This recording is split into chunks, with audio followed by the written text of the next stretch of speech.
Get up and get out. Get out. Get out.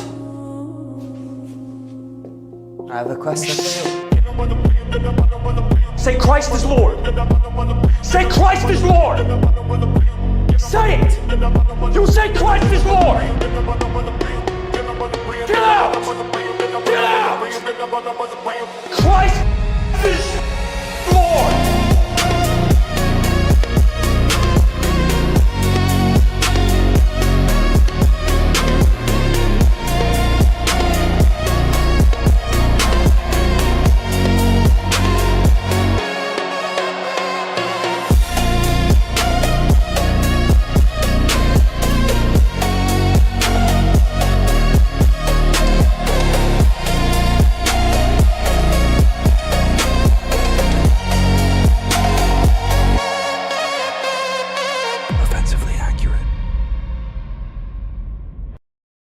Hello and welcome in to another episode of Offensively Accurate, hosted by yours truly, Atlas Thugged, aka White Boy Deep Voice, aka another racially ambiguous groiper, and I'm here to tell you that Christ is King, Jesus loves you, among many other unfortunate things, and happy to be back with you guys in studio on another episode of Offensively Accurate. Smelly Balls, Ronnie Chop with the Beatitudes. Appreciate seeing everybody in here, and we have a lot to get into, as always, typically. Although I will say today was actually a bit more of a slower news day in and of itself, just on Monday. And it's kind of not typical as compared to previous weeks. But again, we'll get into a lot of stuff. There's a few kind of peripheral stories surrounding outside the Iran war. But again, obviously the main theme of what's happening in the political, in the geopolitical, is the Iran war, is the pending, and actually not even just the ground war, being very specifically the pending ground invasion that's getting ready to occur.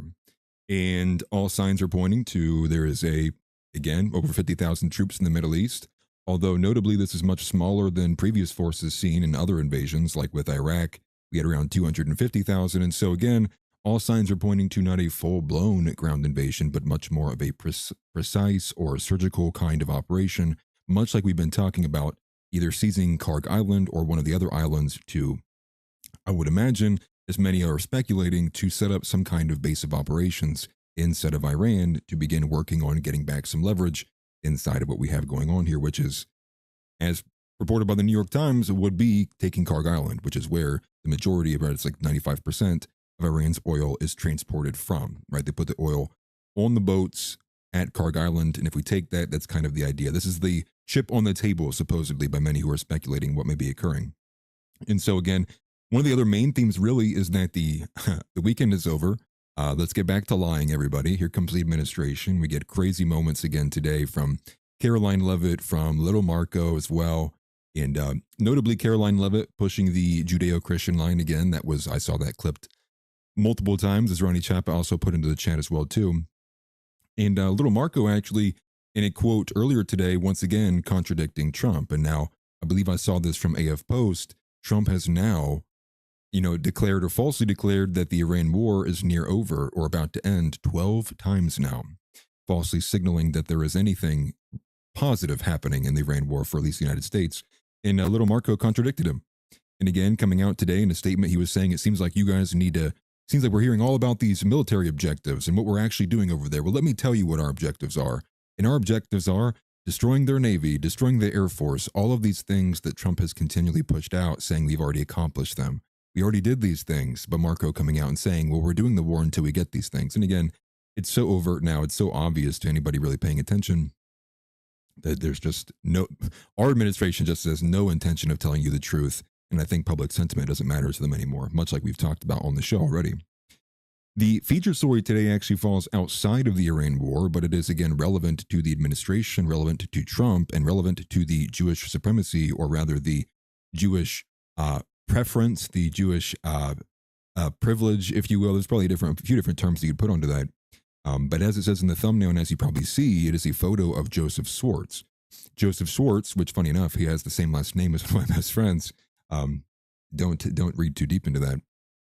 The story is that he got a pardon, and he got a pardon despite being a outright fraudster, defrauding employees, defrauding victims, but also essentially, I guess what you would say would be engaging in just outright just embezzlement, buying and taking over a bunch of these. I think his company was called Skyline Healthcare, but buying out different nursing homes. It's a nursing home medical scandal.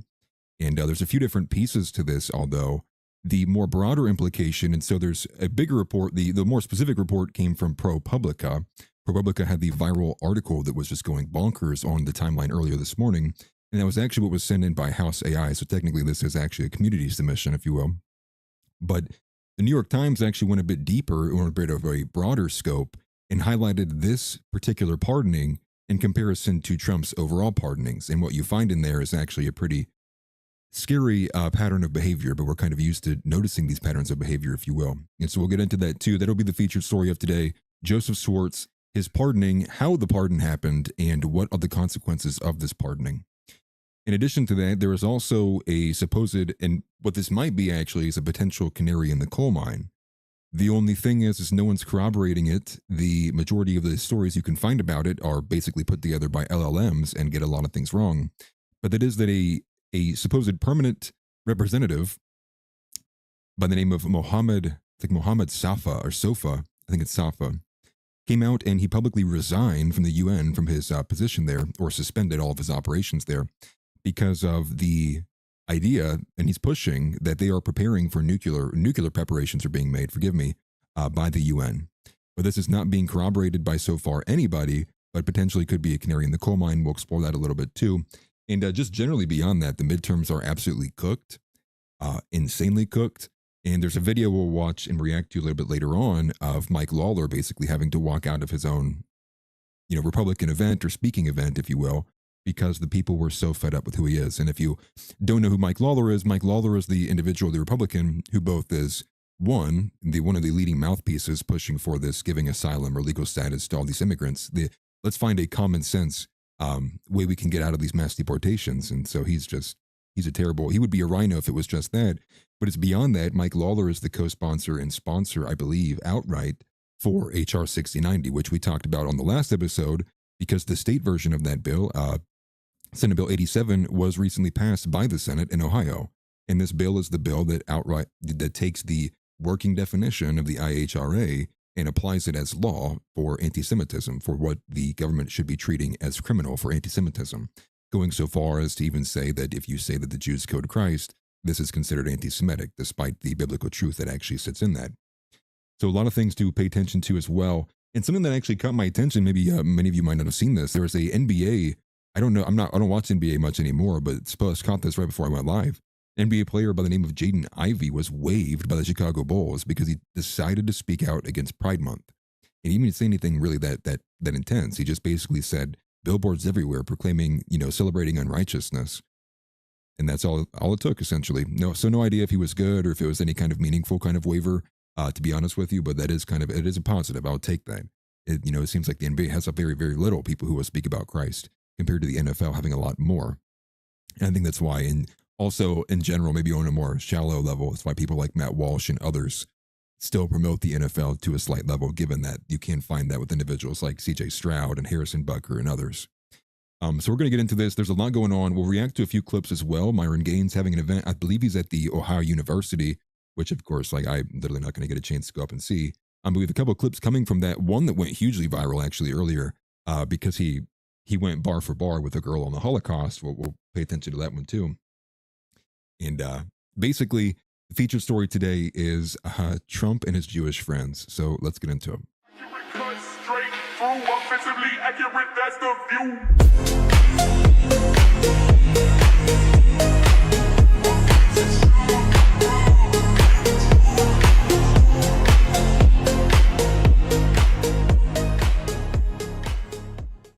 So we're going to start with the top, and that is just going to revisit the little bit for the Iran war and where we are right now. And one of the biggest developments that came, from over the weekend, actually, and you couldn't put a bigger cherry on top of the entire what's going on right now than what this story was. And that was from Israeli Channel 12 came out with a report saying that Israeli soldiers will not be participating in any potential U.S. ground invasion in Iran.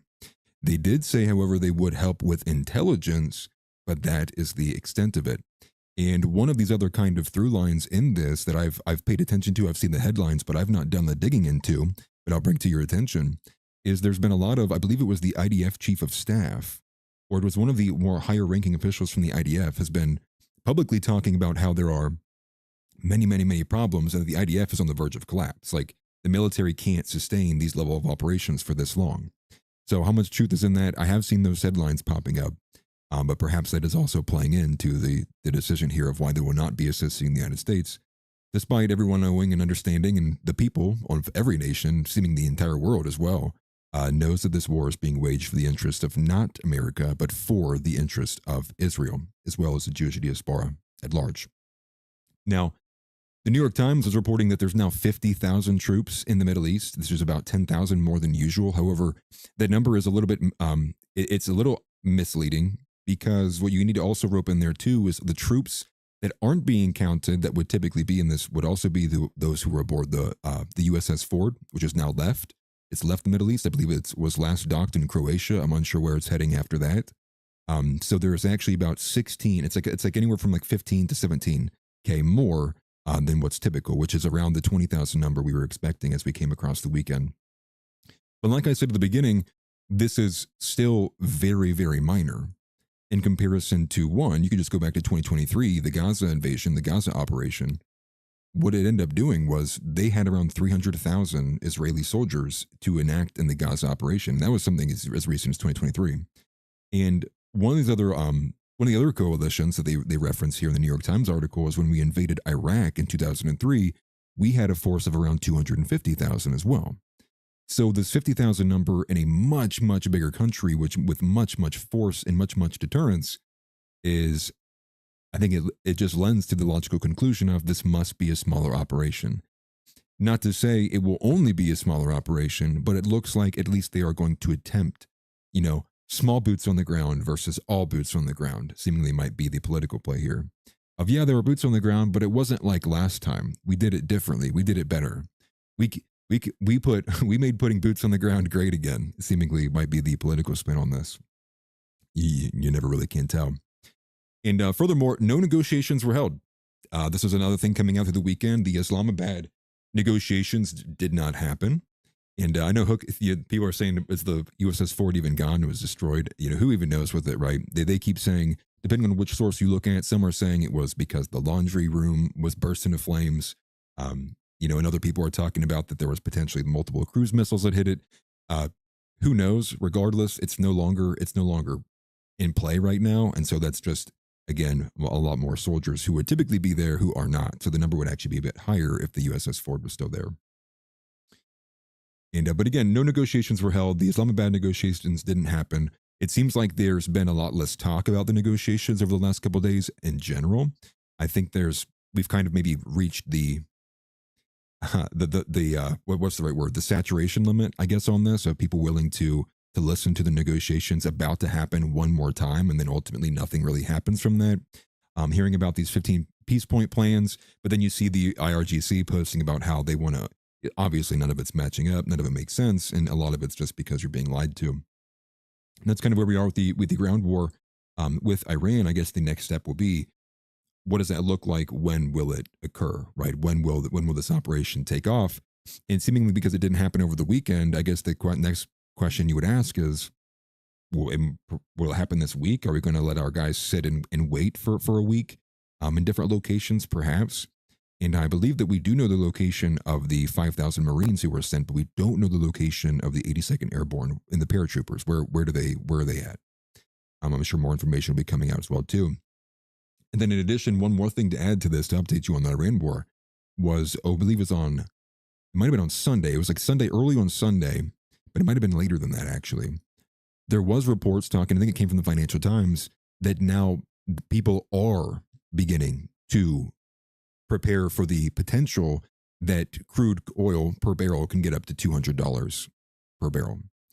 Now, for many of you who might not have a price point on this, or maybe understanding like where and what does this mean? What does this affect? And I'll go back to before the war, prior to the war, the Brent crude was trading around anywhere from like 70 to 73 per barrel. And so reflect that to where the gas would have been in around February for yourself. And so you think for most people, it was like under $3, right? You were 270 or 260, some places even cheaper than that, depending on where you're at, $3, maybe a bit higher. And so right now, I believe the trading price is anywhere from like 112 to 115. And most people probably already noticed that there's $4 gas in places. Some places have 5, maybe even a bit higher than that, depending on the diesel and what you're actually getting. So now double it. That's basically right. Go from 115 to 200. So double it. And so this would be more than a 100% increase from where we were at in February. It'd actually be a bit beyond there. And so I think this is very concerning for, everyone and all things, all supply chains, all transportation relies on this. The cost of energy and the cost of gas is basically the cost of living, essentially, and all the ways that it plays out in the transaction and who ends up holding the bag on it. But it is a fearful thing to kind of think of, especially for anybody who maybe has a business that revolves around transportation, a business that evolves around driving to and from, or multiple fleets, and then in general the transportation and the cost of goods. And so there'll be a general kind of increase across the board. But if it tracks, right, if it's a 1-for-1, just simply expect that you will be paying double what you were paying in February, which is kind of insane. That means places that were paying $2.50 expect to be in the $5 ballpark range, which is a lot, especially because we only recently did the prices begin to, fall away once we kind of left the Biden era, or the Biden presidency and administration, forgive me. So just a look at what to expect and what the kind of overall broad kind of implications are of the Iran war. Another thing as well is that the Trump approval rating for the 18 to 29 age range is literally in the gutter, and it could not be any lower. The Trump approval, per Dominic Michael Trippi in the Qantas Insights data, Trump's net approval among Americans aged 18 to 29 has drastically declined 52 points, going from -1 to -53, which is insane. That is a massive fall off.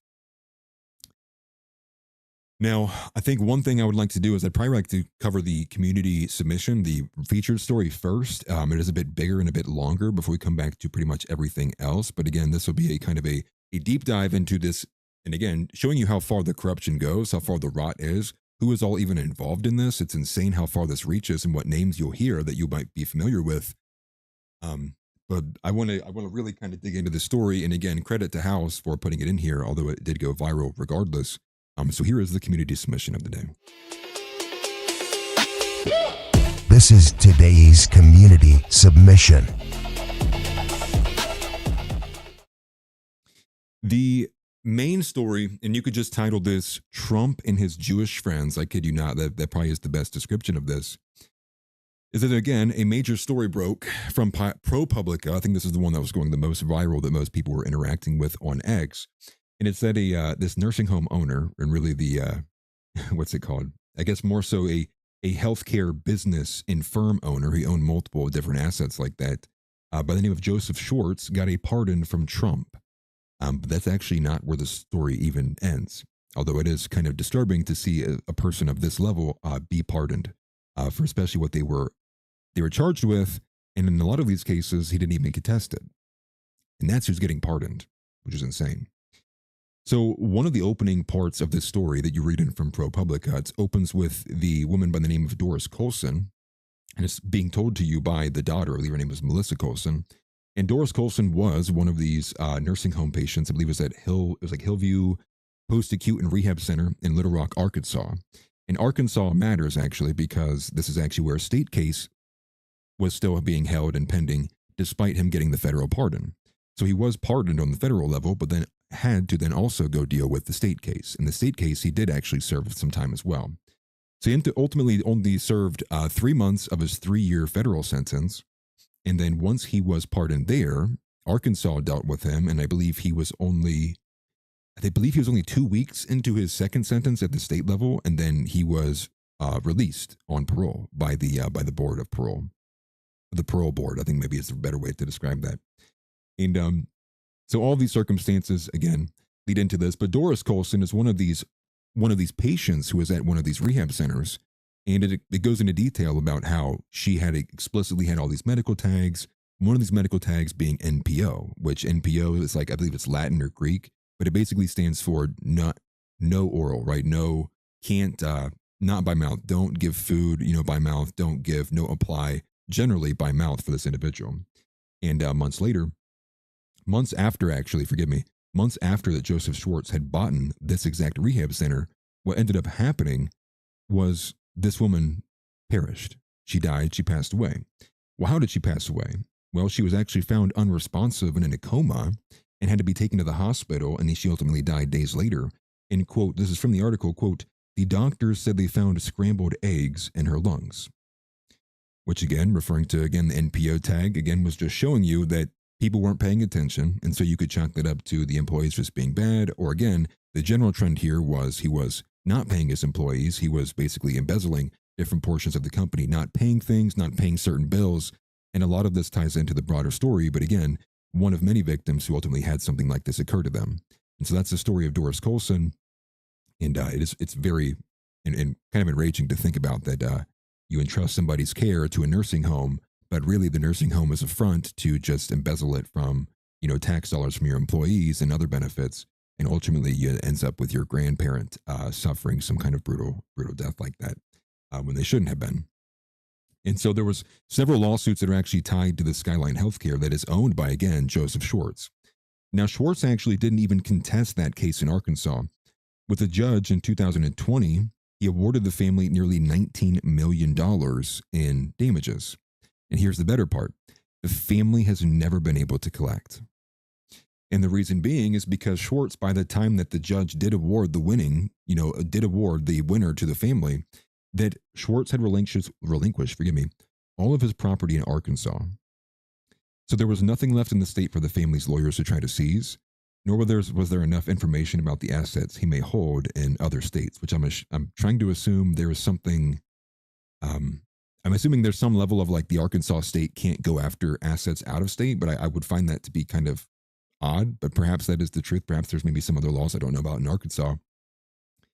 But the article states, though, that in the most sweeping move, federal prosecutors in New Jersey charged him, Schwartz again, with orchestrating a $39 million payroll tax scheme connected to his nursing home empire.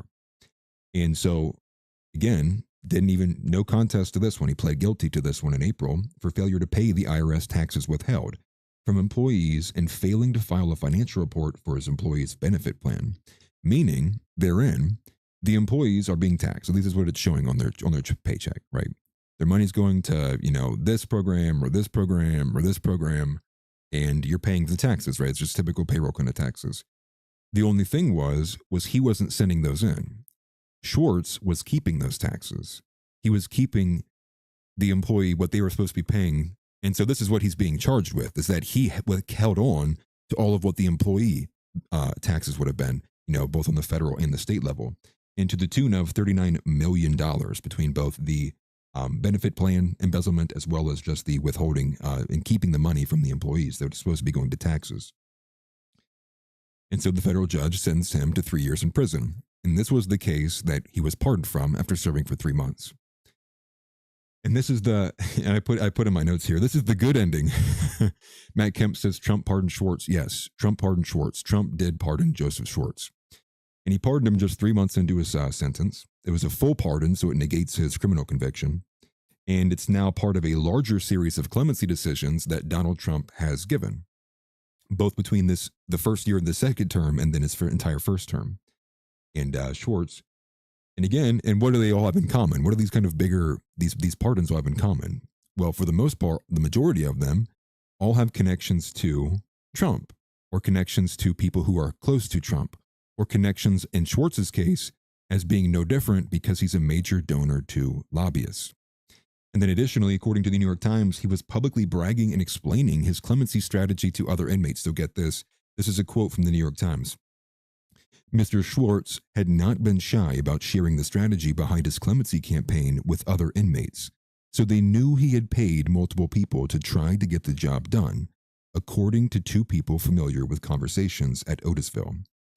So he's actually bragging, he's publicly talking to other inmates about his whole plan, that he's going to be paying different people to get him out. He's going to pay people to petition the president to pardon him to get him out of jail. And he's so confident in the strategy, he's not only 1, explaining what he's doing, but 2, as we'll see later on here, he's actually encouraging other people who have the money and capabilities to petition themselves too for Trump, which is kind of insane.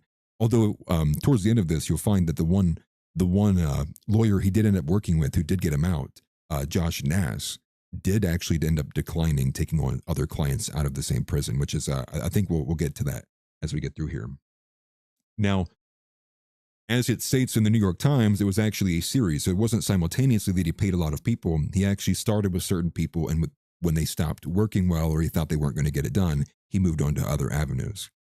And so the New York Times actually details here is that nearly $1 million went to right-wing operatives who claimed to have worked with Laura Loomer.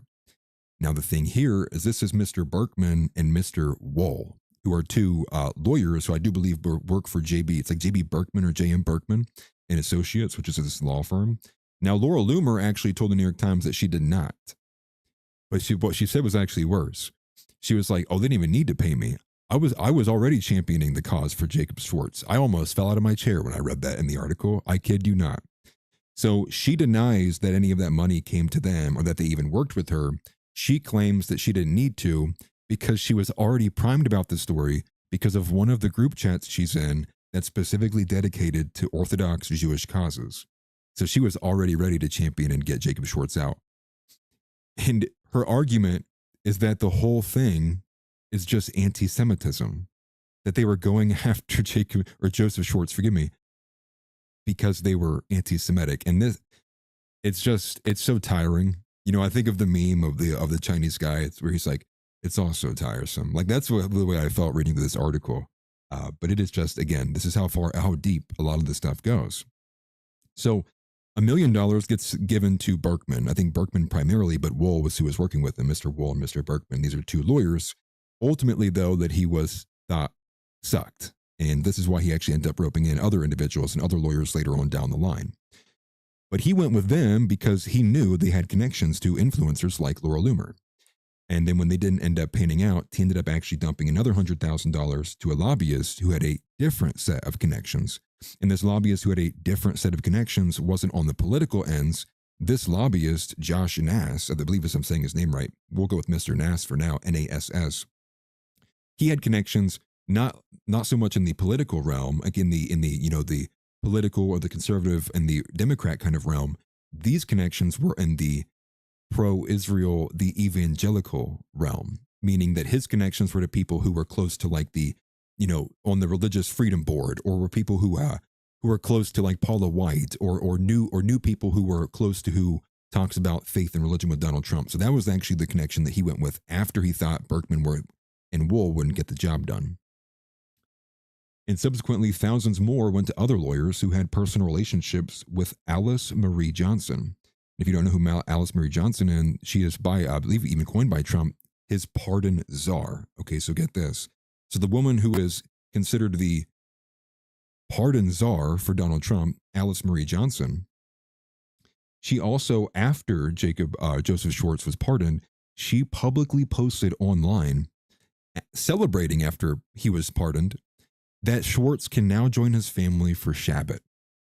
So that is Donald Trump's pardon czar is publicly celebrating online, posting about this obvious criminal being pardoned, and now it's great because now he can celebrate Shabbat. This is your administration. This is who governs you, by the way. And so they also went and pursued David Warrington, who's a part of the White House counsel. Now, it says Warrington actually was like hands off on this, but it was actually associates and interns and lawyers who worked under him alongside him that were actually helping. And so basically his office was helping alongside what was going on with the push between both public conversations, petitioning, and private conversations, and pushing a group of things of why this case is wrong. Now, a couple of the arguments, and I think this is where the Berkman arguments came from, was that they were trying to make it seem like it was Donald Trump's case. Like, oh, they were making stuff up because they really wanted to get him, because he's actually really pursuing something righteous. And like, that was like some of the opening arguments, right? It was like, they were just it's lawfare. It's like, they're trying to actually get this guy, even though he didn't really do anything. And that seemed to be the opening argument. They actually switched this to a pro-Israeli, evangelical, and on the religious connections is what was actually successful. Now, the New York Times also detailed that Schwartz's supporters had employed a diverse variety of techniques. And again, that was everything we were talking about here. In addition to, and I'll just list this here. So the public conversations, private conversations, they also argued that the sentence was too severe based on the crime he actually committed, that he paid his fines already because he did end up paying about $5 million in restitutions, that he's too old, much like they argued for Trump. It'd basically be a death sentence to put somebody that old, which is just beyond 65, I believe. And here's the last one, that he's Jewish. Now, one of those is not like the others, right? One of those is not like the others. Petitioning privately and publicly about a sentence being too severe and it's lawfare, that makes sense. Talking about how he's already paid his fines, like he paid financially for his crimes, that makes sense. Comparing and contrasting the sentence severity to his age in terms of what the consequence would be, not a chance at redemption, that makes sense. What doesn't make sense is just saying that he's Jewish and that's the reason why he shouldn't be in prison, why he shouldn't have to serve his sentence. That is insane. One of these is like the other. And the New York Times literally says, quote, directly after this article, directly after that paragraph, it says, quote, I'm not joking. You can go and read this in yourself, New York Times, like a week old article now.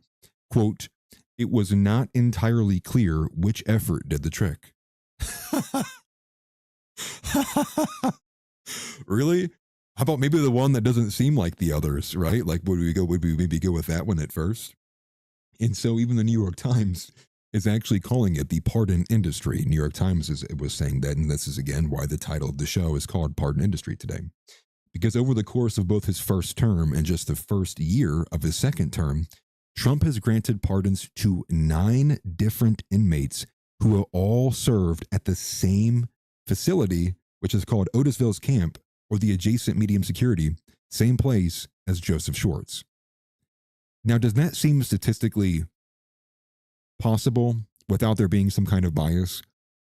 That 9 different inmates from the same security facility, the same prison, the same holding area, all get pardoned across a period of what would that be? That'd be almost 9 years now.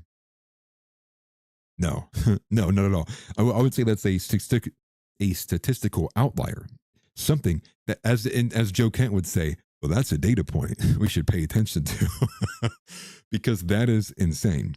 And Hook is right. It is largely a lot of Jews actually go there. And funny enough, one thing that it was mentioned in the article is one of the first things that Mr. Joseph Schwartz did upon being put inside of prison, started reading and teaching the Torah. So he's literally he is a Jewish rabbi who ran a scam with nursing homes and embezzled employee wages to the tune of, also, what are the negative externalities of this is that there's a series of family cases, and now there's also a pending class action lawsuit of all of the victims of all of this medical malpractice. And this is who Donald Trump pardoned, mind you. So, and again, it just blows me away. 9 different inmates from the same Jew jail, all being pardoned by the same man over a period of 9 years. And like we said earlier, and like even the articles detail between both ProPublica and the New York Times, he's sitting there, he's shouting it to anyone who will listen. Do you want to know how I'm doing it? Do you want to figure out how to get a pardon? Do you want to know the people and the connections and the lawyers? I can set you up. So there's that. Now, if you go back to some of the actual specifics of wrongdoing by Joseph Schwartz, Medicare decertified a Skyline facility in Tennessee from collecting reimbursements after, quote, this is from the New York Times, quote, a resident was discovered lying in feces with maggot-infested open wounds. The resident died days later. That is from the New York Times. So this is another individual who simply ends up being on the other end of a Jewish scheme and Jewish plot when the family and probably everybody involved, forgive me, thought they were giving over a loved one, to healthcare to be able to better take care of them and give them a better, more and take stress off of the family, right? No, maybe the family doesn't have a person who can just spend, 24/7 doing 24/7 care. It's very tiring. And the result of that is this person doesn't pass in a kind of a hospice style, a slow style. They end up just being left behind, and all of a sudden their wounds get open. There's maggots infested inside of them. They're lying in their own poop. This is who Trump pardoned. Trump pardoned the owner of this, the person who ran the scheme that opened itself up to all of these other negative externalities. And like I said in the Discord, even responding to Alice, like I couldn't even imagine what's going through the mind of, imagine if you were her grandson.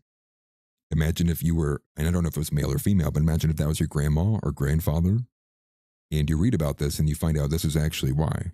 It's because they were cutting costs so low, they weren't even paying bills, that the money was basically just being used to funnel to the pockets of Joseph Schwartz in 10 different ways.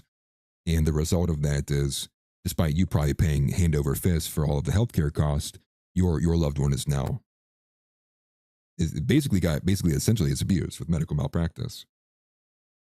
I mean, it is infuriating. So attorney generals, and this spanned across multiple states too. So there were attorney generals in both Arkansas, Massachusetts, as well as Nebraska, and they all brought either lawsuits or they levied fines against them, including fraud, again, wage theft, and tax violations. And additionally, company facilities, in several different states fell behind on bills for things like electric and other utilities and critical supplies. And imagine how insane it is that a nursing home would even run the risk of their electricity being turned off. And one of the quotes I do believe came from a former nurse who had worked at one of these nursing homes, said, how insane is that we have how many people who need these machines hooked up to these machines, that what are we going to do here? So, and there you can find a lot of this too with both of the articles. There's a lot of people who are willing to talk, and much like Eek412 says, Anthony Tony says he worked in nursing homes. He says stories to tell. This seems to be a more rampant thing on a broader scale. There's actually somebody by the name, I believe, either Benji or Benjamin, I could be wrong about the actual name, who actually believe is currently working in the administration, who's like under investigation for another nursing home scandal. And it looks like nursing homes, much like daycare centers and the like, any kind of, I guess, general healthcare or social care service, is another wide open channel, wide open ramp for rampant abuse, for fraud and tax evasion and other things like that, embezzlement, whatever you want to call it. And it's just, the overall thing is just sad and depressing. But again, I think the overall news here is like, no one, what even sense could you make it that this is, like, how are we, why, right? What even is the reasoning for why you would pardon somebody like this? And well, if you're listening to Laura Loomer, it's because the judges were anti-Semitic. And I kid you not, I'm pretty sure the judge in the federal case literally was Jewish themselves. So again, explain that one. Laura Loomer would probably say, well, they were a self-hating Jew. It's the typical line they use against Sachs. It's kind of crazy. And so we think of the super chat here. He says, VM6 here. He says, did you want to stream without NAV? I don't know what that means. No, NAV logo is still on screen. I just moved some stuff around. I do want to still stream with NAV. Just the only issue is like scheduling and timing of things. But we're getting back to it as well. I'm sure me and Zeb will get back on a stream at this week. I would imagine. We'll see what happens with that. Everybody's schedules are tied down, and I can only work so much. I am NAV. I am NAV. Like, what are we doing? Yeah, no, I'm just messing. But it's just it's like a time constraint. John Ward's really, really busy. Zeb's trying to, work on his own individual channel. Josh is like off, he's on like a Lord of the Rings quest or something. I don't even know what he does. No, he's working on trying to get his own business running. There's a couple of reasons why I think NAV is just kind of slowed on output. Gripper Report's still running inactive because I can manage that one. But I do appreciate you super chatting. Thank you very much. Forgive me, let me find my place here again. We were talking and covering just off the back of the woman who was found, and later was, ruled dead from medical malpractice. Josh says, I will be back. That's funny. But ultimately, a lot of these former staff members did join this class action lawsuit. And this was in 2020 for, again, having, quote, willfully pocketed insurance premiums that had been deducted from employees' paychecks. That case is still pending. So they said. Well, it was a bit of an older one. Sever's Basement says, I've been trying to talk about their conversion. Oh, that's right. I do remember those conversations.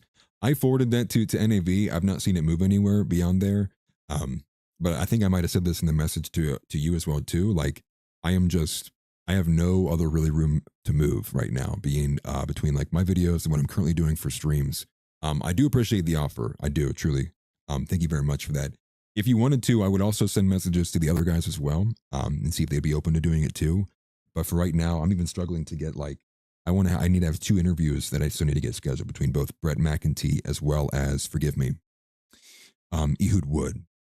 And so I still got to get those. I'm going to try for like the 3rd week of March, if not maybe the end of March. But we'll see what happens with that. And a lot of it just, again, like, because I'm trying to make everything work. It's not because I want to ignore people or nothing. But thank you for the super chat. Again, I appreciate it greatly. But moving on into this story, somebody said, what's the focus of the story? Trump pardoned a Jewish rabbi who scammed Americans. Maybe that's, in short, this is what happened. And it had a lot of really kind of darker and negative portions of it too. Whoever asked that question. And we'll go further with what the New York Times is talking about. So they said less than 2 weeks after his guilty plea was accepted, this is when Schwartz hired again Jack Berkman and Jacob Wool. So both Mr. Berkman and Mr. Wool, who were the first people he dumped about the $1 million into to go work alongside, that's what they'd said, Laurel Loomer, which she denied, to assist with the clemency push. But in an interview with the Times, again, Loomer said that she had nothing to do with those men and that they had nothing to do with her decision to champion Schwartz's cause. Loomer did acknowledge, though, that she is close to Mr. Wool, but stated that the case was brought to her attention in a different channel, a group chat dedicated to Jewish causes. Loomer has called the case obvious anti-Semitism, and in addition to saying Schwartz is, quote, a well-known member of the Jewish community in New Jersey. Wow. Really? You're telling me this for the first time? Wonder why he's well known, right? What are his connections? And so it was this first group, right? So the J.M. Berkman and Associates firm, they get this initial $1 million payment from Schwartz. Ultimately, though, Schwartz did pivot and he moved on to a different lawyer who he paid much less so, but was a lot more effective, which is kind of wild. But the article does point out, the New York Times one, that lobbying firms have, quote, disclosed nearly $5.2 million in payments from clients seeking pardons from Trump, which is about 8 times more than what was disclosed for Biden in his final year. And the reason why we know he pivoted and the reason why he lost his confidence behind these individuals is because, again, like he was bragging to the employees about, or the inmates about the strategy, he also was complaining to them publicly. The article goes on to say that it's just kind of funny. But he was complaining that both of these guys were not up for the job. And that sources say this led him to pay Josh Nass, a lawyer and lobbyist with connections in pro-Israel, Jewish, and evangelical circles.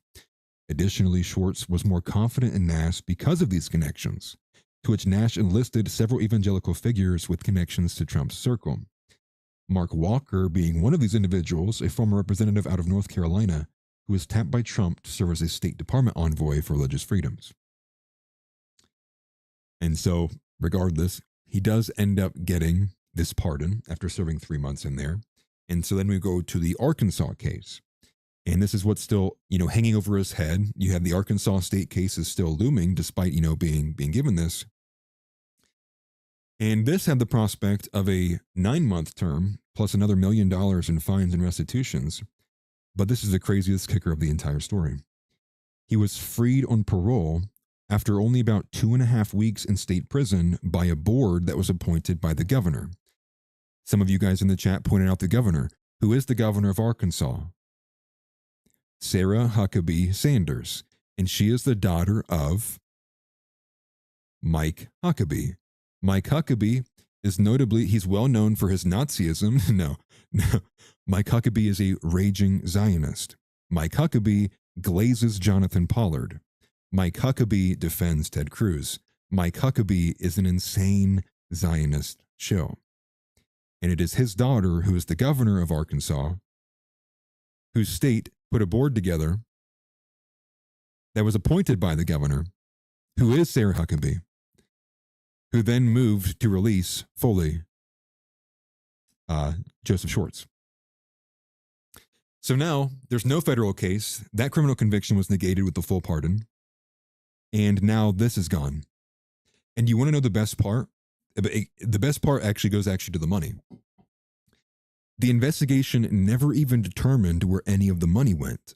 Prosecutors said they couldn't determine that he was using the money to live a lavish lifestyle, and also that they never even completed forensics on his accounting or his finances, which involved money moving through more than 200 bank accounts.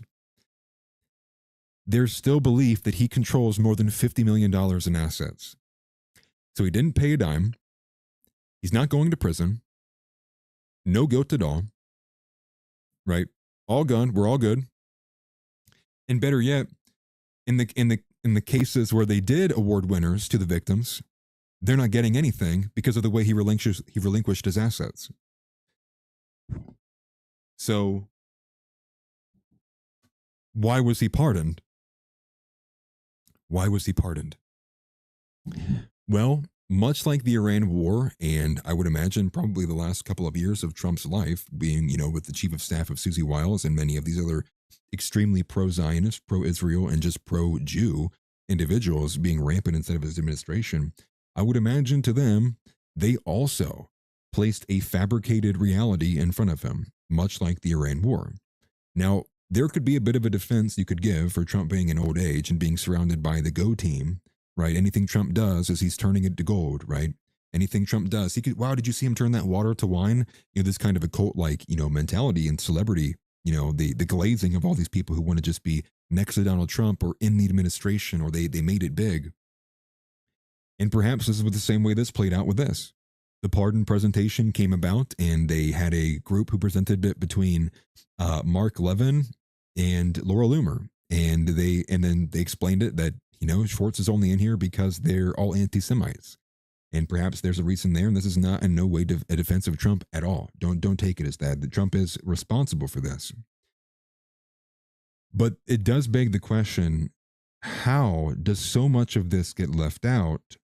How do you even begin to make a case to pardon an individual like this without there being omissions and without there being extreme pro-Israel, pro-Jew connections? And that's the only reason he was even able to even begin the petitions. And it's so deep that when he was dissatisfied with one Jewish lobbying group who was willing to lie and omit to get a pardon for money, he said, I'll go with this other group, which was Mr. Nass, who had the other more religious connections. And that's how deep this stuff runs. And again, it is just absolutely insane. And I think a reflection on the character and mental state of Laura Loomer, that when she was asked, she said, oh no, I was already going to champion his cause. What cause?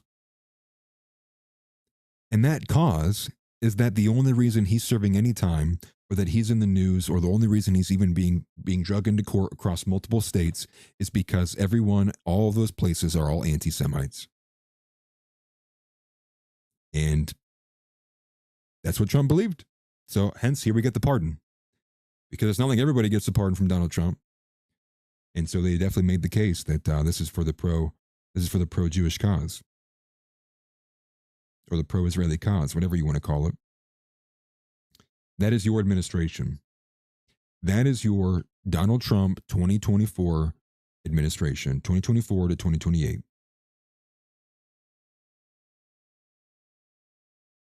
How did we not see it coming?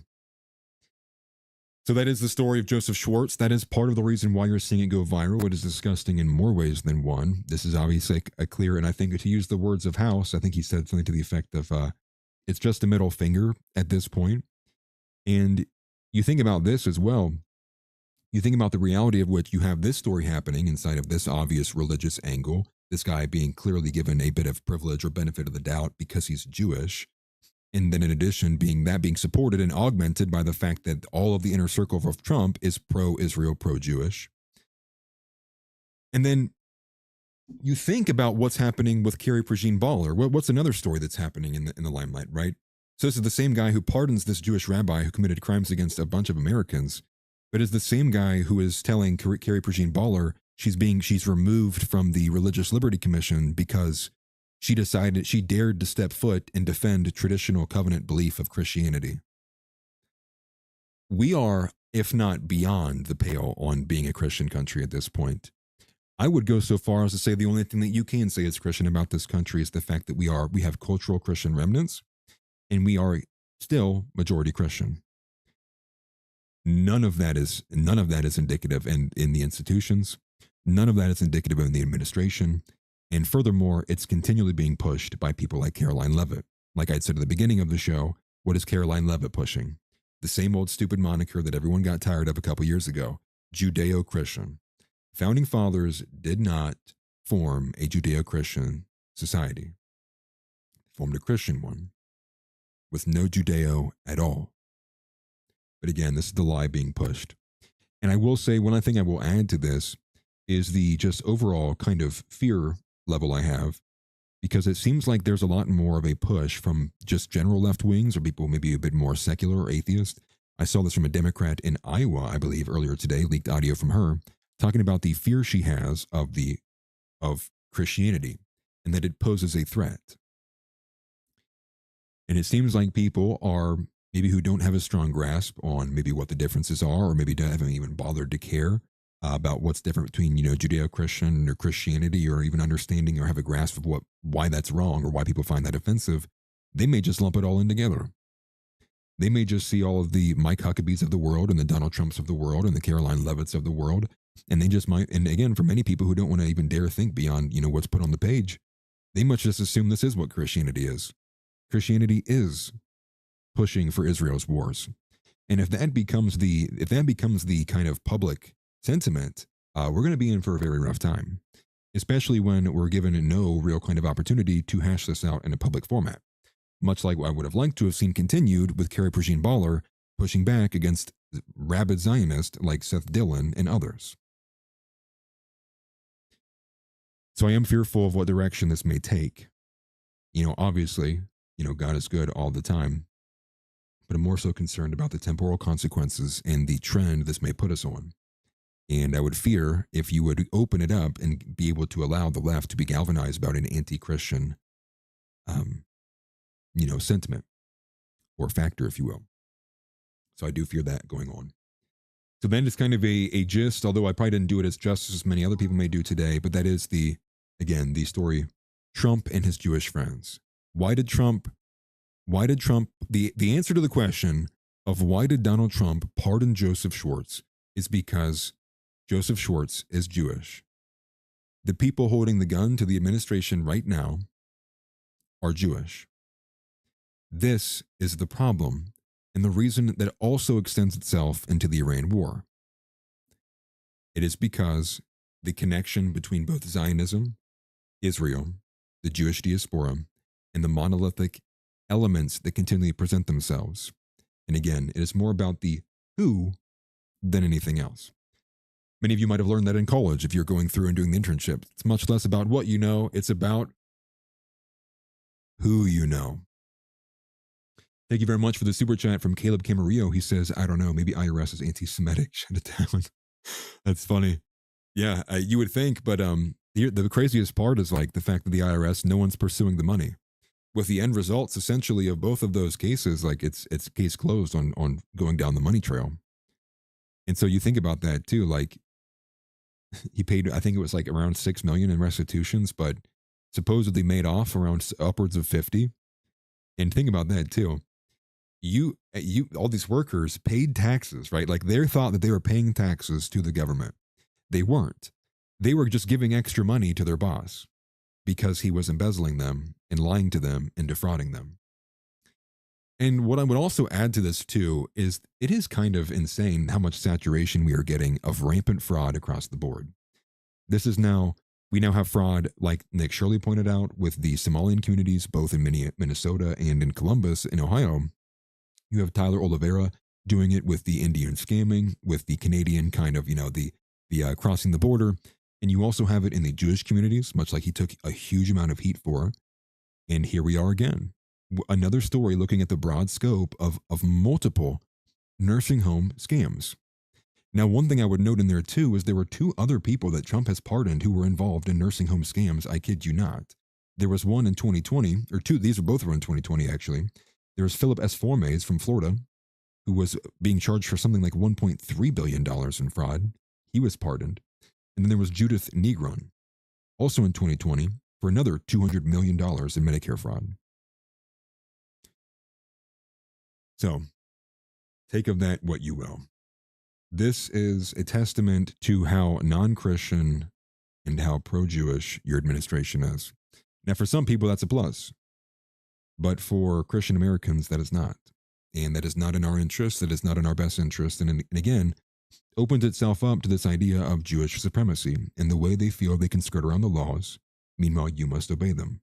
This is also the same kind of sentiment around the Epstein files in general. Rules for thee, not for me. At a certain point, I do believe if I had any hope in humanity, it would be on the fact that that is an unsustainable trajectory. How many times can you spit in the face of the public while wearing a tiny hat and expecting no response? Perhaps with a dumb enough population, we're getting there, if not already. A lot of people are retarded. And perhaps with a drugged enough population, with a lot of people who are just on, rampantly abusing different substances, whether it's alcohol or whatnot. Maybe you do get a society that just literally bends over. They just take it. Say, you know what? Not even worth fighting it. I don't have my day ruined. I don't even want to have to hear it. I'll just bend over and you just take what you want. Perhaps. I don't want to think that we live in a society like that, but I feel like that is closer to the truth than I would like it to be. So that's the main story. That was the main featured story. I wanted to make sure we covered that very specifically about the fraud and why it is a big story. It's just a Jewish rabbi getting off, I guess. And thank you again to House for pointing out that story as well too. I appreciate that greatly. Now, a couple other storylines that we have for today. We'll kind of hit some of these other ones. I can't even believe I've gone an hour already. That's kind of insane.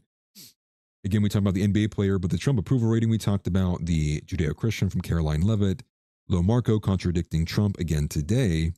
But here we have another story. Maybe you guys didn't see this one, falling outside maybe more so the Geopolitical. But that is Whitney Webb and Nick Fuentes got into it. Well, I say got into it. More so, probably the better way to say this is Whitney Webb finally addressed some of comments that came from Nick Fuentes, and Nick replied, LOL. So let me go to this one here. I'll pull this up for you guys to actually see this one.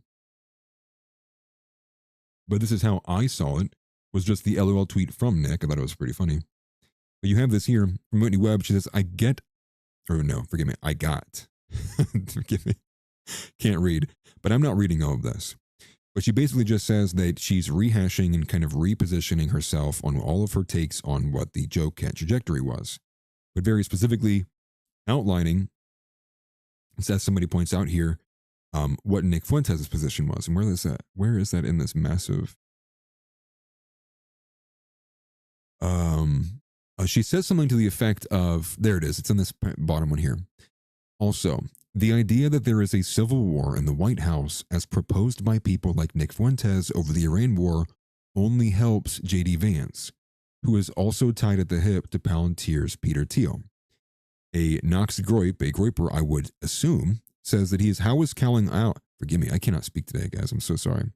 He says, how is calling out that there's a civil war between different factions of the GOP helping Vance, especially as Nick Fuentes has been critical of Vance and told his followers not to vote for him or Rubio. Why are you lying about Nick's position and smearing him? Whitney Webb responds, you have it backwards. Nick Fuentes lies about me all the time. Like he claims I'm unprofessional because I allegedly have a video podcast where I sit on my couch and drink red wine in a mug. She says even though she doesn't do a video podcast and she doesn't drink alcohol. He makes shit up about me and also attacked me for calling Kent an op, claiming that I didn't bring up Thiel funded Kent when I clearly did in the clip. She says, I know Fuentes has been critical of Vance in the past, sometimes citing my work on that. But the idea that there is a civil war in the White House with Vance and Trump on different sides absolutely does help Vance, even if that was not Fuentes' express intention. Vance is a neocon in disguise and he is actually not anti-war, nor is he against this war. But he has to seem like he's not if he wants any chance at running for office again. And so she literally just restates everything that we have been pushing here on this channel in addition to just the general argument from Nick when he dropped it like a week ago. And here she is basically playing defense, backpedaling some, and now she just looks stupid. I mean, we're just gonna be honest. I mean, she just looks stupid. And it's like, I don't get why people go, like, what I'm gonna say too is like, I don't understand why people do these massive diatribes and it's very clear like you are not watching the show. You can just say, I don't know what he's saying about me and I don't know what the claims are and I'm not even, what's the word? I just don't watch the show. And even watching just the clips aren't even enough. There's a lot of things that get omitted and get missed. And it just, again, here we are. What even is Whitney Webb? Is Whitney Webb herself an op? I would think not. I think a lot of people listen to her and I think she's, right about some things. I've always been kind of intrigued at the prospect of not needing an Epstein anymore, right? Like Palantir will be Epstein. You won't need a human to be an Epstein. The blackmail will be the AI. The blackmailer, I should say, will be the AI. But more back and forth of people who ultimately I wish would agree but don't because they argue over. Again, because Whitney Webb refuses and the pearl clutching and all that. And the thing is Nick is right. I don't get why all the side swiping. But again, it's a woman, and I really don't expect better. Who am I kidding? But I will say we'll take this moment to say, because I forgot, I literally skipped over all the announcements. We just jumped into it, dude. I must have just completely been on one today. Well, we are at the halfway point. It's kind of perfect for it. NAV Metallurgy, the singular sponsor of the show as of right now. Definitely check out their 3D printing in metallurgy and also the custom light boxes, much like I have shown on the show here. We thank you greatly for helping boost the show and sponsoring. And in addition to, you can probably see on the bottom left as well, the buymeacoffee.com/AtlasSlug is a way you can support that you don't have to give money to Google and YouTube.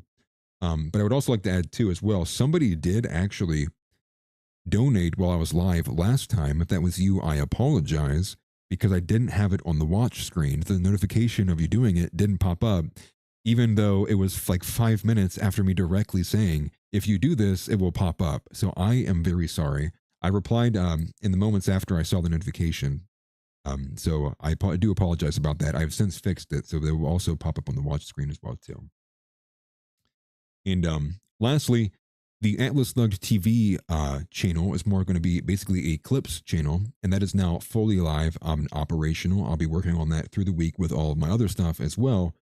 And it largely will be a lot of stuff that you saw here, but in the clip form, I'm going to do it just like how Asmongold and Nick does it, right? Finding like specific topics that were talked about for extended periods of time, beginning, end, clip it, post it, and especially for anybody who doesn't want to tune into the entire stream, or perhaps is only interested in one topic maybe I talked about that day. So that is coming as well. And also will be set to serve for anything that falls out of the direct political, anything relevant to like pop culture or movies or whatever it may be that falls outside of that. So we all have that all moving, and I'm very tired for it, but it is, we are making it work if we, as we can. So I thought the Whitney Webb and Nick Fuentes thing was funny. Okay. Moving on to the second featured story, if you will. And that's this idea that a diplomat, not the idea, the news story that a diplomat resigned after leaking preparations for nuclear weapons in Iran. And he was a high-ranking diplomat at the UN, and I don't really know much about the UN to even say that, but as per a couple of these articles, he was a high-ranking diplomat. And his name is Mohammed Safa. And he was serving as the permanent representative, which is somebody who holds a permanent ambassadorship unless they they relegate the role, they move on to the UN. And he was also involved with he also had an organization called Patriotic Vision, which I believe was also some of these things that he's running. He's also, I believe, a pro-Palestine defender as well, too. So I think his biases are a bit known. But the entire thing lacks evidence. And so what I'll take you to is he posted this publicly on X, actually. This is where most of the news is coming from. And put it on screen for you guys to see. This was his public post. And it looks like he did attach his, no, not there. At some point, maybe in a separate post, he did publish his actual resignation letter that he did turn it over to the UN. So we know he definitely resigned, and for the reasons he says, at least, but nothing has corroborated this so far, at least at what I have checked up on, and that would have been around about 4:30 p.m. would have been the last time I checked. But from Mohammed Safa, he says, I don't think people understand the gravity of the situation as the UN is preparing for possible nuclear weapon use in Iran. And then he attaches a picture of Tehran. He says, for you uneducated traveling, never served war hawks, licking your chops at the thoughts of bombing it, not some low population desert. So yada yada. Yeah, Tehran has a lot of people in here. He goes down and he says, I gave up my diplomatic career to leak this information. I suspended my duties so as not to be part of or a witness to this crime against humanity in an attempt to prevent a nuclear winter before it is too late. So, perhaps a canary in the coal mine or completely fake. And it's sitting here with about 9 million views. It was posted about 5:40 in the morning and 122,000 likes. And I'm unsure, to be honest with you. Matt Kemp is asking, did you see the beryllium getting exposed last night by rhetorically defective? I did not. I've seen, from what's already on X about that guy, I've seen enough. I've seen it all. I don't need any more. Please, no mas, no mas. Mi amigo, no mas. Get up and get out. Forgive me, press the wrong button. Not over, forgive me, press the wrong button. So that's kind of, again, another one of these smaller stories I wanted to pay attention to a little bit. Perhaps, is there nuclear preparations being made? Is that the next step? Will they sidestep a ground war in Iran to pursue, something I guess maybe I've always thought it would be a more feasible sell? I don't think, how long is America really going to watch drone videos like we've been seeing of Ukraine, but instead of it being Ukrainians and Russians, it's literally American men and women? Do you think Americans are gonna sit and just suffer that being on the timeline for longer than a day? I can't imagine it, to be honest with you. That's why I think the tactical nuclear warhead, or even some form of nuclear weapon, or something even maybe that we're not even thinking about, I think was on the table. And as they say it so themselves, always on the table. We're keeping our options on the table. Forgive me, I'm hitting this too much. And so that's kind of a bit more, maybe some of the bigger stories that I had a chance to actually cover today. One I will actually go to that seems to be growing with speculation. I've not paid attention to this storyline as it's been talked about, but this has been a storyline that's been around for the better part of the last year or so. And that is that this ballroom that Trump is building. Now, it seems like people in general were just mad that the money was being spent. I didn't really care. It wasn't really relevant. I don't really think it was talking about much. But President Trump confirmed that he's building a, quote, massive complex beneath the White House ballroom. And I think Hook puts it best. Yes, ballroom is correct. And Owen Schroyer ended up having a viral tweet about this, basically saying, so are we getting confirmation that they are all building nuclear bunkers? And let me go to my bookmarks here. I believe it should be one of the top ones, right? That's the ball player right here. This is the one I want to go to. It says, oh no, forgive me, not this one. Forgive me. Bookmarked the wrong one, I guess. Because there's a statement from Trump from this quote one. It's this one here. He says, so basically the entire administration is getting nuclear bunkers. That's reassuring. 12,000 likes, not even 250,000 views. Let's take a listen here to see what was said. But the massive complex under the ballroom, ladies and gentlemen. Now, the military is building a big complex under the ballroom, which has come out recently because of a stupid lawsuit that was filed. But the military is building a massive complex under the ballroom, and that's under construction, and we're doing very well. So we're ahead of schedule. That's part of it. The ballroom essentially becomes a shed for what's being built under the military, including from drones and including from any other thing. The glass on the windows, you see the big windows, the glass is extremely thick. It's high-grade bulletproof glass, so all of the windows are bulletproof. I think the Times wrote, gee, some of the windows are fake. We have no fake windows. They talked about a stairway in the South. We don't have a stairway in the South. That was replaced a long time ago. But this is... Okay. And that's what we're talking about. This is what the news is. This is what we are talking about today. This is what everything is. And look at this. Here we go. From Zeb Boykin, he says, The ballroom is a cutout for an underground Palantir setup. POTUS has primary control over everything on White House grounds. That's interesting. Then he says some people to look into. Interesting. See Trump's ballroom. Sure. Sounds good to me. Sounds good to me. More of it, please. And then we'll get our mass deportations, and then we'll build the wall, and then it's just like I'm so over it, man. And then oh man, dude, I completely forgot about this. I don't have the post here at all. But I don't know if it's a joke or not. Actually, let's do this. Let's find this, guys. This is breaking news. Breaking news. Laura Loomer. No, I saw it from Pine Sap. Tell me I did. Tell me I did. Tell me I did. There we go, right here. But it's unbelievable. My bad, I didn't think I thought it was on screen. Unbelievable. Look at this. Sophia's kind of says, stop, right? With the sun photo. Look at this. From 7 hours ago. This is from Awesome Jew. This blew me away. This type of stuff bothers me tremendously. So he's quoting Fishback saying, "You're never going to be a woman, Larry." So this is what Awesome Jew says in response to that. This might really bother Laura Loomer to share this, but I don't care anymore. Laura and I briefly dated, and surprise, not surprise, she is a woman. A really beautiful woman, inside and out. A woman from birth. I can't believe I even have to say this. You all know her for her tough online personality. And if you are on her shit list, you are screwed.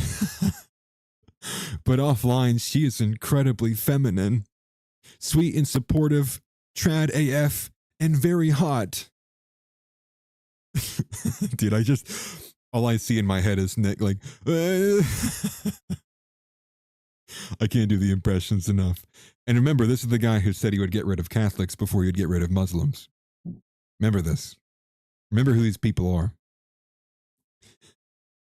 When losers like Fishback call her Larry, they're just coping, intimidated by her greatness, insecure about their own, you have to say it like a toddler because that's how these people think. Insecure about their own status, she is one of the best Americans we have. Calling her Larry is so retarded and low level and very predictable of you. If you want to fight her, find something substantive to fight her about and quit degrading the Florida governor by this low level beta groiper propaganda. I've never seen this clip before. I guess I'll take a look at it. Laura, I apologize if I shared too much personal detail, but I can no longer watch you get dragged through the mud by losers like this. You are an incredible woman and patriot. God bless you and mazel tov on your engagement. He's a lucky man. The dying breath of the simp. As the Chad kneels on his neck, I have taken Loomer from you. Awesome Jew. But I haven't seen this video yet, so I wanted to take a listen to what this actual video is. And remember, this guy said if push came to shove, he would get rid of Catholics before he would get rid of Muslims. Here we go. So it just comes up like here. And then Can you help me set it up for my interviews tonight?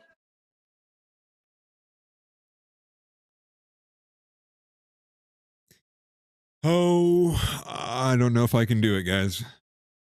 I don't know if I can do it. We're going to try, though. I like Look, the setup Laura's here. being so Thanks. flirty, Cool, so right? feminine, so Okay. trad. Oh, you're getting a call. Answer it. Hmm. Come on, it's fun. You're so. But Gavin, come on, Gavin. Yeah, hi. This is Gavin McGinnis just Geico walks with, off. your auto payment. Just do. Okay. This Yeah. actually would be a really funny segment if you actually like did callers with the call. I'm setting it up. This is You why. know, Bro, just she be has like, permanent- Oh, hey, what's up? Like Yeah. permanent shine on her cheek from how not real it is. It just never leaves. It's like she has her own like shoe cobbler, but only for her Okay. cheeks. I'm so tired of you, Fishback. I dated this woman. Take it from me. That doesn't mean anything to me. This is so funny, dude. If you guys haven't seen that clip, you have to. It's, oh man. That was one of those moments that like, when you get red pilled, you know, when you get red pilled like hardcore, and you're just like, and so understand Gavin Newsom was debating alongside Awesome Jew. And so when he says that, Gavin Newsom, for Lord forgive me, Gavin McGinnis is like, I can't do this. He's like, I can't do this, walks off.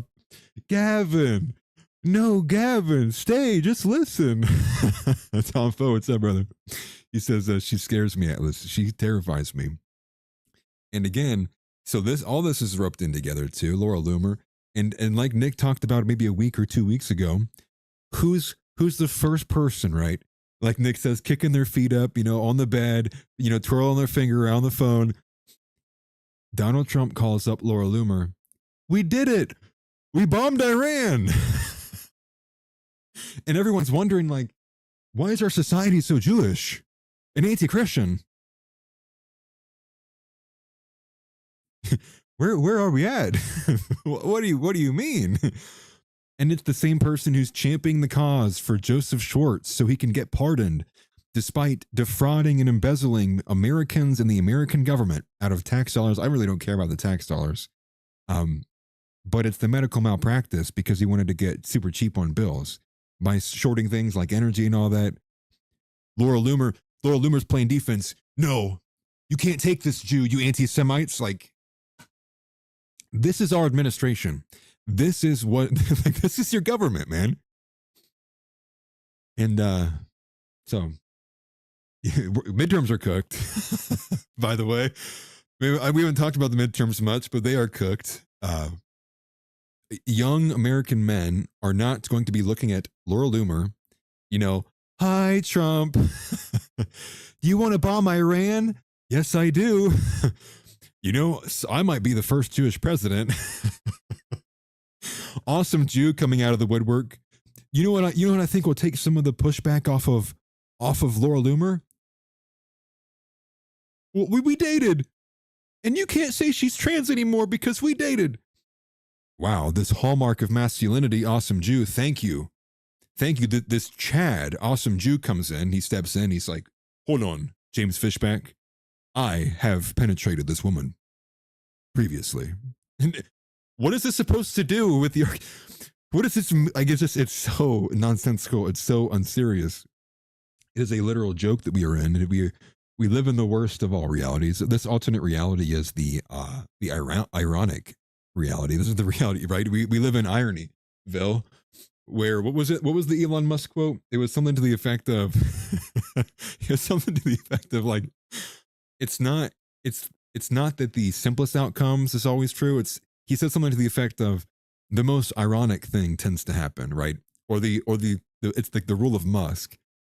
If you're looking to what the answer may be, look to what perhaps the funniest solution is, and the funniest answer tends to be the one that is the most correct. I can't remember what that saying was. Mazel tov. Yeah, sleep paralysis, but it's Larry Loomer. Hey, do you support Israel yet? Hey, I think you're anti-Semitic. That's your sleep paralysis demon. She's just standing in the door. Hey, you're not American if you're not pro-Israel. Hey, we got to get all these anti-Semites. Hey, Islam's taking over. Hey. and I can't even I'm not even going to try to do a good Laura Loomer impression, to be honest with you. Gado bread goblinness is that's a good way. That's a good way to put it, to be honest with you. But this, I mean, who's supposed to win over? This is your administration. This is who you can expect to have in the next couple of years. Just insanity too, by the way. Just literally insane. Actually insane. But then that's your administration, right? Laura Loomer, midterms not happening. I mean, they're happening, but like it won't be Republicans who are winning. It won't be, forgive me, it won't be MAGA who is winning because MAGA is dead. And Trump killed it. That's kind of the running theme here of the show. I just wanted to bring that to your attention because I literally thought of it. I saw it before I went live and I was like, hold on, dude, there's no way that's real. But as we're finding out, that looks very real to me. Yeah, Laura Loomer. Yeah, Laura Loomer had a relationship with an awesome Jew. And again, you know, the defender of the Catholic faith, right? Carrie Prejean Baller coming out. Where's she at? Gone. Religious Liberty Commission, is it happening still? What's going on? They got rid of the Muslim and the Christian, and now all that's left is Zionists and Jews. Is that what they mean by religious freedom? Is all religions are allowed as long as they're Jewish? I'm gonna start using the left's language against them, dude. No more down with Jewish supremacy. No more supremacy. Jewish hate is still hate. Like, we got to start coming up with the monikers and flipping the language around. But again, that kind of brings us to maybe with some more of the serious things I wanted to cover. There's also another kind of theme that I'm not going to cover today. I want to spend time looking at it, but it's this idea of the greater North America that was being pushed by Pete Hegseth. Some people have likened it to the technocrat vision, which I believe has a bit of a different definition, or Oceania, I think, forgive me. And we've got to do some digging on what that is. And so we can find some older maps that does show, you know, America basically spreading from the entire North American continent. And would also track with some of the pushes we had with Cuba and the change of positioning of what the, you know, the theater of war, going from the Pacific to the Northern Hemisphere, or the Western Hemisphere, forgive me. One thing I do definitely want to cover is the fact that Mike Lawler was booed off stage. I think this is more of an indication of how badly the midterms are going to go. There's a bit of the beef between The View and conservative women, but it literally is stupid women versus even stupider women. And so you basically have black women and minority-loving women arguing with stupid religion skin suit-wearing women. And I'm pretty sure it was like specifically directed at Isabel Brown, who, no joke, is the girl who took over for Brett Cooper, of all people, and is now like, I'm this trad woman, and I'm, you know, I have one kid, I'm pursuing a master's degree. No one even knows who my husband is, but you know who I am. It's just like, we live in backwardsville. And I physically can't take it. Like, the next person who makes me listen to a woman, like, against my will, you may be the last day you ever see me, to be honest. I'm not messing around anymore. I am like, dude, sometimes commercials come on, dude. I have to find the mute button. I will not allow women to speak to me ever again. It's not a joke, but it is like, who willingly listens to The View? Who willingly listens to Isabel Brown? Who willingly listens to Allie Beth Stuckey? Who willingly listens to any of these people? And, you know, there's another smaller story in there, but I'll save that for maybe later in the week. I could spend days. I could spend years streaming nonstop talking about the behavior of women, but that would also do us almost no justice. So there was that, and it was in The View and the conservative woman pushing for more kids, and The View was pushing this like, well, there's already 8 billion people here, and like, you need to think about that and think about the planet. And just the most base level retarded nonsense that you would expect to be coming out of the mouth of Whoopi Goldberg. So that's that. Myron Gaines had a few clips they were bumping, if you will. He took on a Jewish American on the Holocaust specifically, and Israel as well. We'll watch that one too. We'll save that one for the very end. The one I want to do today, before we get to that one, is Mike Lawler being booed off stage. Also, everybody thought that the image of like Drewski dressing up was meant to be Erica Kirk. I kid you not. There's apparently some woman who literally looks just like Drewski, and she is literally a conservative representative. We need to look at this first before I do anything else.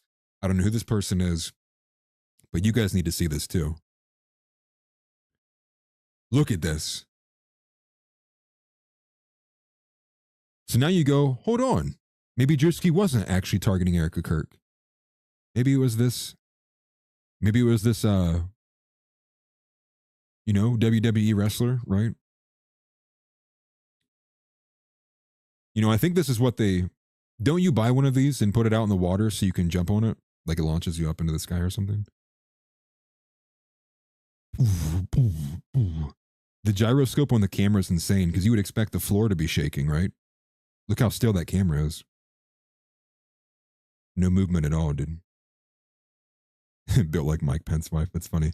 Again, just a bigger lady, but just to show you like what's going on, guys. You know what's gonna sell? You know what's gonna sell young American men? Yeah. Let me get Marmy on them. Nah. From a fat woman at that too. It's bad enough when it's just a woman, dude. But when you add a few hundred pounds, dude, now it's like. Now we're getting mad, dude. Now we're writing down our reasons in a journal somewhere.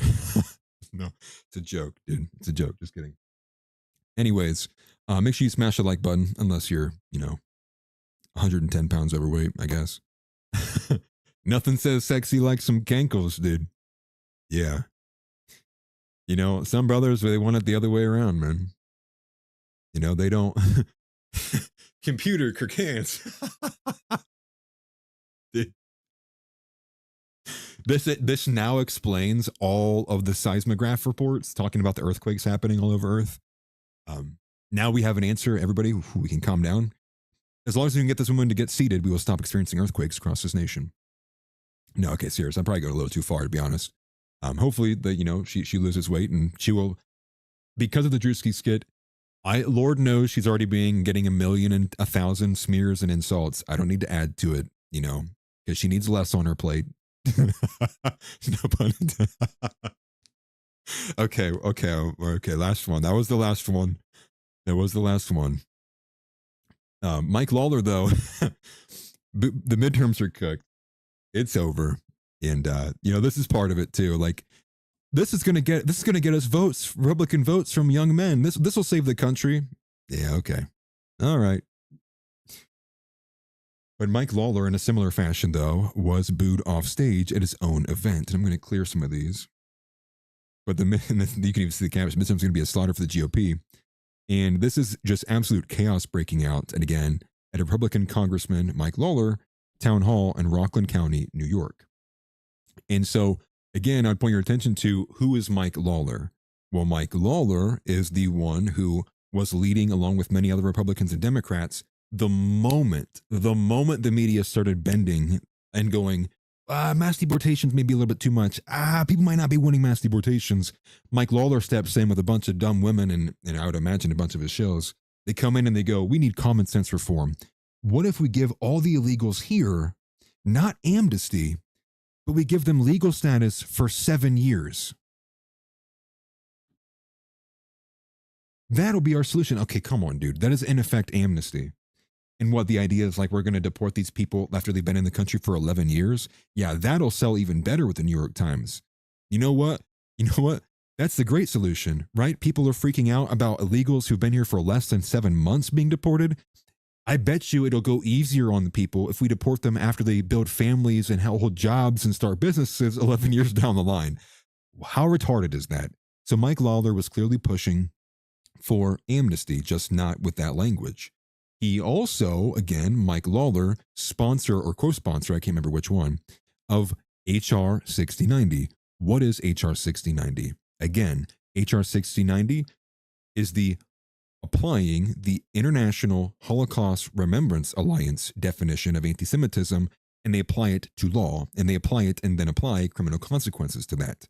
Therein, meaning, not only is it a working definition, it can be changed, but also on top of that too, that they clearly are going to outlaw saying that Jews Code Christ Amendment, among other things that we understand as Christians that violate our Christian belief that are biblically true, such as things like Revelation 2:9, Revelation 3:9. That's who Mike Lawler is. So maybe that will inform you a bit of why is he getting this kind of reaction at his own town hall. So here is this, and hopefully I'm going to turn it down a little bit so we can hear this okay. All right, come on, work with me. Pull it down like right here. And I'll pull it up as the volume as needed. I'll just pay attention to it, but here it is. Fuck you! Fuck you! This is what I serve my fucking country for! Freedom of speech, you piece of shit! Feel free to leave. I'm if you're gonna act like that, you've interrupted repeatedly. Hey, we're just gonna wait until you're done. I didn't even see this the first time. Look at the guy. Look at the guy in the middle of the audience. Hey, we're just gonna wait. Dude, this is Tim Pool. We found Tim Pool. This is what's under the beanie. We found Tim Pool without his beanie. That's him. Hey, computer, Kirk Hans. Dude, bro, please. This has got to be. Oh my gosh. You guys probably aren't going to see this on screen. How do I put this on screen? Oh, do I have a display capture? Please tell me I have a display capture. Oh my gosh, hold on. I just have to. You guys have to. No. Okay, I'm not going to get it to work. But that's clearly. That's Tim Pool, dude. And no one can tell me otherwise. That's Tim Pool. Answer the question, Howard. Freedom of speech, That's dude. freedom of speech. Let him stay. Let him stay. Let him stay. Let him stay. Crowd Let is back. him stay. Let him stay.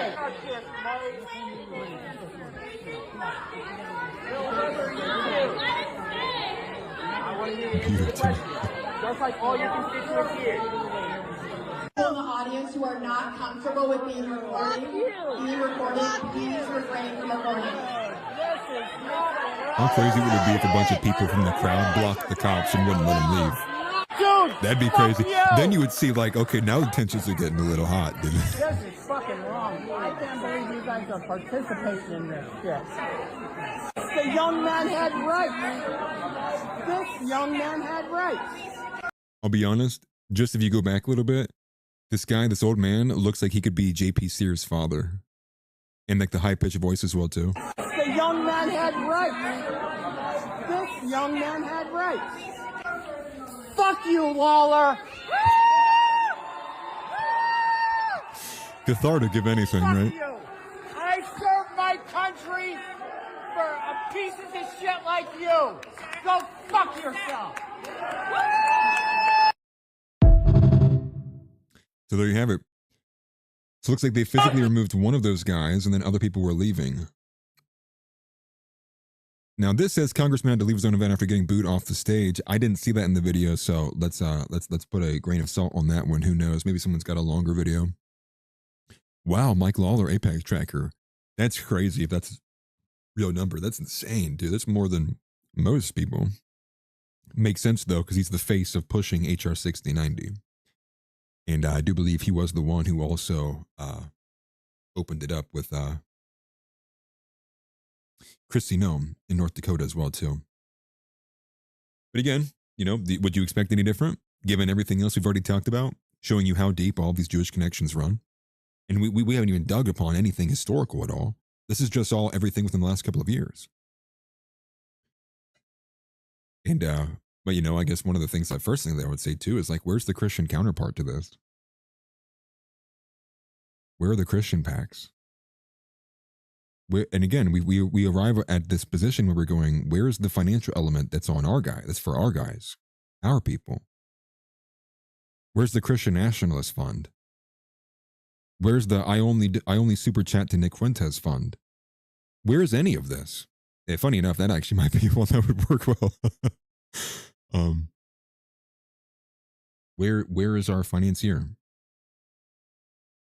And that, again, is another huge problem in all of this, which is like, if public sentiment doesn't mean anything, and you can win the culture, and that means something, but not much, well, then I think that therein implies, like, we need some money makers. We need, if anything, so we're going to have to start propagandizing Clavicular and turn him into, you know, get some of these streamers, right? You know, convert them, turn them, use their powers for good, if you will. But obviously that's still small scale. It's not a billionaire, not even close. It's just a huge, huge problem. And I don't know how you get one without becoming one. And maybe that's the mission. Maybe the mission is, if you want to fight back, be an Elon Musk. How do you do that? I guess be an autistic fridge, you know, and laugh at memes online, I guess. But I think that's more so the answer.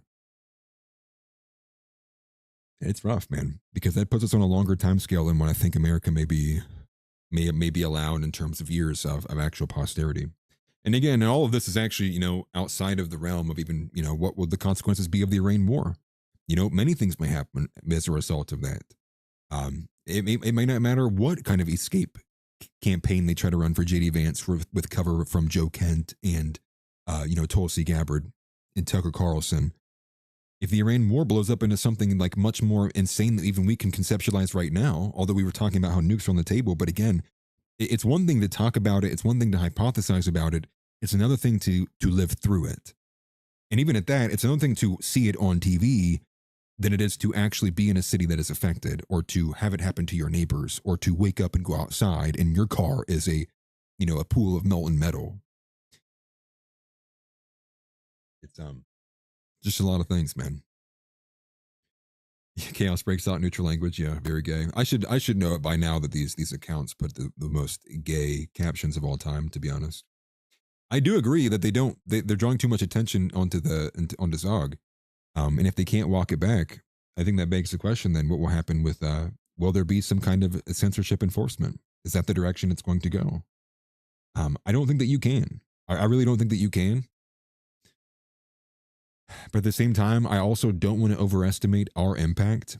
I don't want to overestimate as much as I enjoyed it, right, the generational run from Nick, I don't want to overestimate how much that really might have moved the goalpost, if you will. I think there's a lot of potential. I think a lot of people have been red-pilled. And I think a lot of people, even beyond just Nick, I think Candace has been helpful, right? Tucker Carlson's been helpful. James Fishmack has been helpful. Even though I think there are question marks around all of them, it's still the rhetoric pushing in the right direction, which I think is still a net positive. But is that what's being built in the bunker, or not the bunker, in the bottom of the White House? Is this a massive Palantir database that's going to oversee any constitutional right you have? Maybe they'll just tell you. And then you're going to hold up the Constitution as this piece of paper, and they're going to go, ha ha, very funny, now face the wall. You know? It never happens until it does. And I think a lot of people need to take that more to heart. I think just because something has been standard, because there's been no precedent set, or because there is some kind of general stereotypical approach or some kind of conventional means, I don't think that means anything in the kind of era we are in, as we seemingly are approaching singularity with insane AI advancements across the board happening everywhere. You know, in some areas small, in some areas big. But okay, one thing that we're going to end on is the Myron Gaines going back and forth with a Jewish American, and it's a series of clips that he has put out today. This one by far was the most viral. I think it came from Charging, I do believe. No, forgive me, it did not. It came from his own clip account, actually, so shout out to him. And but here we have it. And the caption on this one says that a Jewish chick tried to press Myron about the Holocaust, and he hit her with the Uno reverse card. This is, quote, "Do you think that Israel did a genocide?" Quote, "That's a complicated question." So it has 1 million views and about 60,000 likes, and it was posted, I think, earlier today, only a few hours old, which is insane. It's one of the fastest growing tweets I've ever seen. Uncle House, I agree. Says the U.S. Constitution is of no serious threat to our government. They're just the same hide. You know, the government, they have guns, so like they're about to shoot you, and you pull out your pocket Constitution. Aha, dude, this is my Trump card. And then they just blow 18 holes through it, and then you are on the ground and dead. You know, in Minecraft, I guess. So here is this clip. I don't know how much we'll be able to play of it, to be honest with you. I didn't really vet it properly at all. So we'll see where it takes us. And maybe we'll just get through it. Who knows? We'll let her rip. We'll let her rip. So here it is. Do you think were killed in the Holocaust? 271K at best. 6 million. Wrong. You think it's 6 million? I know it's 6 million. Are you Jewish? What do you think? Probably. Are we surprised at this point? What are you going to do about it? So, okay, let's go through this. What are you going to do? Are you Israeli or no? Am I what? Are you Israeli or no? No. American, but Jewish? Jewish American? Yeah, Jews exist everywhere. Sure, okay. So I think it's like 10 million. do you think that Israel did a genocide? That's a complicated question. Oh. Maybe even 12. I think, yes, there is some statistical data to back that up, but I also think that, playing devil's advocate, Netanyahu's not really doing a good job of what he wants to do.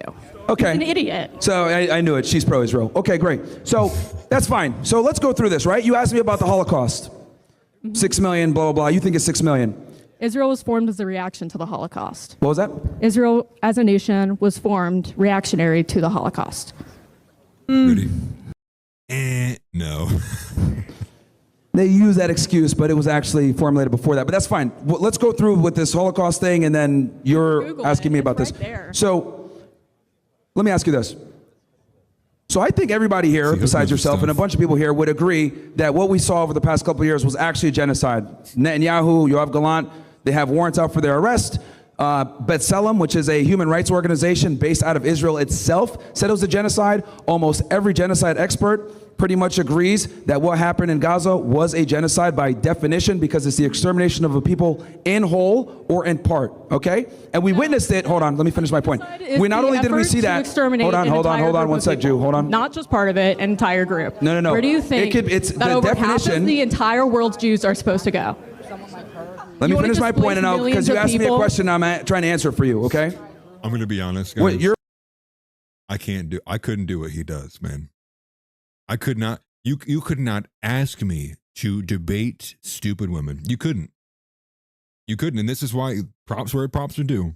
Props to Myron, props to Brian Atlas, props to Andrew Wilson. I can't do it. I couldn't do it. I made an attempt to do it in my life. And you might actually may see me be the most unhinged you may ever see me in my entire streaming career. There's just something deep down inside of me that goes, please stop. Just please stop talking. And it's just the little voice that goes, please stop, please stop, please stop, please stop. And then eventually, like in the words of Howling Mutant, it turns into a roar where I'm like, I have to tell myself not to use both hands. Don't squeeze. No, it's a joke. That is a joke. We are editorializing a little bit here. Bit of a joke. Jesus did say it best, right? Paul, I think, is actually, in the words of Paul, I will suffer not the teachings of a woman. Your opinion really on it is irrelevant, because genocide experts have all agreed that what happened and every human rights organization has agreed that what happened in Gaza over the past couple of years was a genocide, okay? Which human rights organization? Now, the Israeli government and yourself will deny that it's a genocide. Fine, no problem. I'm not working with the Israeli government or anything. I'm saying you and the Israeli government, you agree, you have their agreement where you would not classify it as a genocide, which is fine. But we witnessed in 1080p, in 4K in some ways, them bombing and killing kids for damn near 2 years. And they sit there and they tell you it's not a genocide. Well, let me ask you this then. If they could deny a genocide in 2023 all the way to 2026 with 1080p footage, what makes you think they won't lie about a tragic event from World War II from which they derive their victim narrative, they derive a lot of Hollywood movies, they derive their entire identity around? You don't think they'll lie about that? So a narrative other than yours is just completely null and void? Say that again? There's really no possibility that everyone is lying about this? About the Holocaust or the genocide? Israel. You're missing the point. You're missing the point. I'm saying the same people that say it was 6 million deny a genocide that happened in front of us. You don't think that they would lie when there were no camera footage and there was way less evidence? Yeah, that is right. Can you pull up some footage? Myron's Muslim, right? Isn't of he? Gaza getting bombed? Yeah. Look it up. If you have the facts to back it up, let me see. Okay, you can, do this. Go on Twitter, type in Gaza, and you're going to see kids getting bombed and killed, literally blown into pieces. Okay. Okay? If I look up... And with all that footage, Israel still says it wasn't a genocide, so I'm not going to believe them. Hold on, did she say that they're not bombing Gaza? It's like, is that the point that she made? I'm sorry to have to go back a little bit, but this is insane. I think it's right here. Of Gaza getting bombed? Yeah. Hold on. What did she say here, dude? I missed it. When there were no camera footage and there was way less evidence? Can you pull up some footage? Of Gaza getting bombed? Yeah. Dude, Look it up. that's crazy. If you have the facts to back it up, let me see. Okay, you can. Okay, do this. Go on Twitter. Type in Gaza, and you're gonna see kids getting bombed and killed, literally blown into pieces. Okay. Okay. If I look up and with all that footage, Israel still says it wasn't a genocide. So I'm not going to believe them that it was 6 million. I watched videos of Israeli women getting raped, and people like you say they deserve it because of their nationality. It's wrong. It's fucked up. Okay. Yeah, they tortured kids. Yeah, you're right. Well, number one, children too. Number one, I never said that they deserved the rape ever. Yeah. That's you're misquoting me. What an awful. Number two, do you have proof of the rapes? Do I have proof of what exactly? The rapes. The rapes? Yeah, because I saw that 40-minute video you're referring to. There was no rapes in it. Let me see. And there were no beheaded babies either. Right. Yeah, Here. I know. I'll let someone else ask a question. I'm going to look this up, and can you come back to me? Go for it. All right, cool. But there's no beheaded babies in ovens, all lies. All lies. And the lie came, you can look it up, a guy named Yossi Landau. He was one of the first people to make that lie up that he saw beheaded babies when he first arrived on the scene. And then when they pressed him on it, what did he say? Oh, I was using my imagination. What goes through the head of these people that they clearly have literally no idea what's going on? And this is like the definition of like someone who drunk the Kool-Aid. She's bought everything she's seeing, right, in the news or whatever. That's like Myron Gaines, they just deny and they just lie and people believe him. And she's like, wow, this guy has a bunch of followers and no one's fact-checked him yet. What? And then half the things that she puts forward, she has like, she can't substantiate. She's just repeating, where have you been? Right? She walked away, bro. That means she won. That's right. That's right. Those are the debate rules. That's just insane. That is just insane to me. Like what? And with confidence too. Like, even some of the most ardent Zionists have given up those points, knowing they have no validity anymore, and they only actually weaken the cause. You can't continually push what you want to say and then lie all the time. People won't believe you because why? Because you are lying.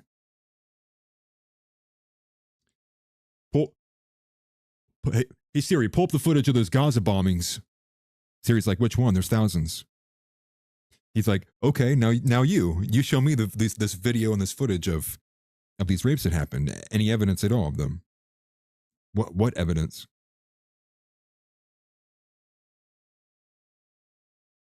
Because to some people, all the evidence they need is their favorite person told them it happened, and so it happened. What a thing to be in the mind of one, a woman, but two, like just somebody like that. That is insane. That is sad. And props to Myron. Maybe she'll change your mind. Who knows? Let's give people a path to redemption. See that they're different.